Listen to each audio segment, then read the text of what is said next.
All evidence shows that we are in the 11th hour. War between Russia and Ukraine could begin within days, within hours possibly, probably not a whole lot longer than that. The White House today is announcing that all American citizens should leave Ukraine within 24 to 48 hours. Not just the diplomatic staff, but everybody should leave. You have people in Russia, in Ukraine, that are continuing to say with increasing stridency in both the Luhansk and Donetsk area that they fear an invasion of the Ukraine armed forces into their country and that they're ready to call Russia to come and help them out. Every side seems to be playing the case that it's about time to go. And of course, the most important thing, the biggest indicator, is that we see Russia's military buildup is practically complete, as we see tanks, artillery, rocket forces, air defense, fighter aircraft, and naval warfare ships in all different strategic locations, all surrounding Ukraine. Everything appears to be in place.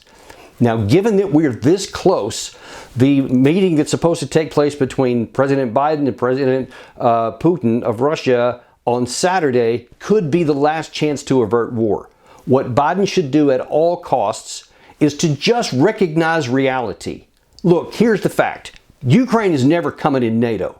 It won't be in our interest to have them come in. I mean, they're basically fighting a civil war within their borders, and outside their borders, of course, there's potential for war at any time. The last thing NATO would ever want to do is to bring that chaos and that potential for war permanently into the alliance. And the fact is, it's just not even conceivable. Because even if Ukraine somehow got their house in order and resolved their internal disputes, which would probably take decades at best, Ukraine is almost indefensible for NATO. It would be a permanent vulnerability for the alliance, and none of the 30 nations want that. We certainly don't want that. Given the fact that Putin has shown since 2008 he is willing to use limited military power to prevent NATO from coming up to his border, and he has been unequivocal all the years since that time saying that. Now, you don't have to like Putin, you don't even have to agree with what he's saying, but he has the military power in place to make good on these threats. And since it does the United States no good to hold on to this diplomatic position that we're going to keep the doors of NATO open indefinitely, no one's going to have veto, that's all rhetoric.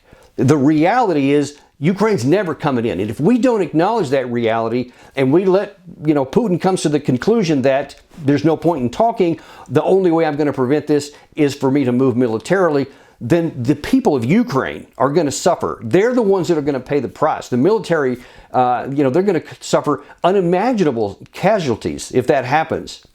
So why not just take the reality, recognize that, and at least give a shot at Biden's conversation tomorrow and have him say, hey, look, we're going to place a moratorium on NATO involvement for Ukraine.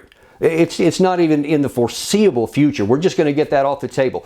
Then that allows Russia to negotiate on some of these other issues, because the fact that Putin has taken this call indicates that he does at least want to give one more shot to diplomacy, because the bottom line is that Russia is going to accomplish its objectives diplomatically, or they're going to accomplish them militarily. It appears that those are the only two options Putin's given any consideration to, and just dragging this out for a lot longer and trying to delay and hoping that it won't happen is bad policy for the United States. We need to take action that is good for the United States. It's good for the NATO alliance. And frankly, it's the best case scenario for Ukraine right now, because otherwise they're going to be the ones that pay the biggest price with an invasion. For everybody's sake, President Biden needs to take advantage of this opportunity and negotiate an end to this before it explodes into war.